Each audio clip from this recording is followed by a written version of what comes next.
Momodora Reverie Under The Moonlight is the fourth entry in the Momodora series, but it's the first time that the series has come to PlayStation.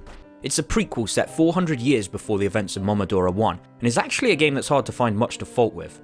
It never got anything spectacularly wrong. The only problem is, I didn't find anything to get too excited about either.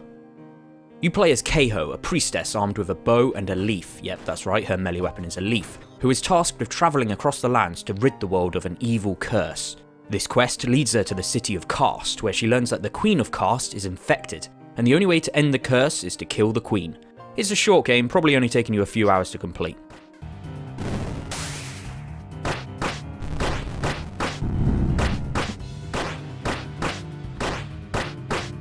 The controls are simple but satisfying. In fact, those two words pretty much sum up the entire game perfectly. Simple, satisfying. Whether you're using your double jump to get through the platforming sections, or timing your dodge rolls to get through the combat, it's always a smooth and fluid experience.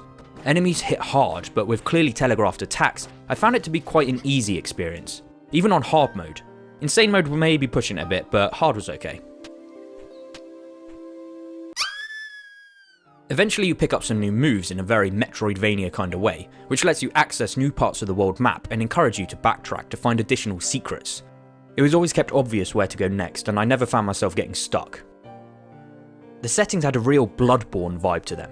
Whether it was the blood-red moon in the background or the gothic castles, there was always a foreboding, evil feeling.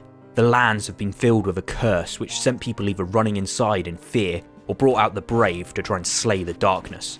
Plus it had several large bosses and mini-bosses. Problem is these bosses weren't particularly interesting and perhaps a little too easy. Plus a few of them could be defeated by just abusing them with a bow. See, this sort of thing shouldn't be happening. Surely they would have realised in testing that some of the bosses could be broken by spamming one of your two options of attack. They should have a defense move or a certain vulnerable spot that moves about on screen. But no, just shoot away. I like that all of your items would refill at every save point. None of that holding on to powerful items just in case you need it later, only to realise oops you completed the game without using any of them.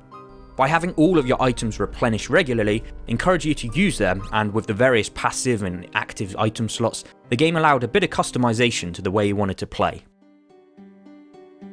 Momodora Reverie Under the Moonlight is a great entry-level game for newcomers to Metroidvania style games. With a great setting, great pixel art, the music was a little disappointing, but hey, I recommend it. Not as much as Salt and Sanctuary, but still pretty good. Coming soon is Mass Effect Andromeda, which is going to be a beast of a game, so expect some smaller game reviews from me for a while I work on playing through it. Like, nah, 1975, yeah! Until then though, thanks for watching.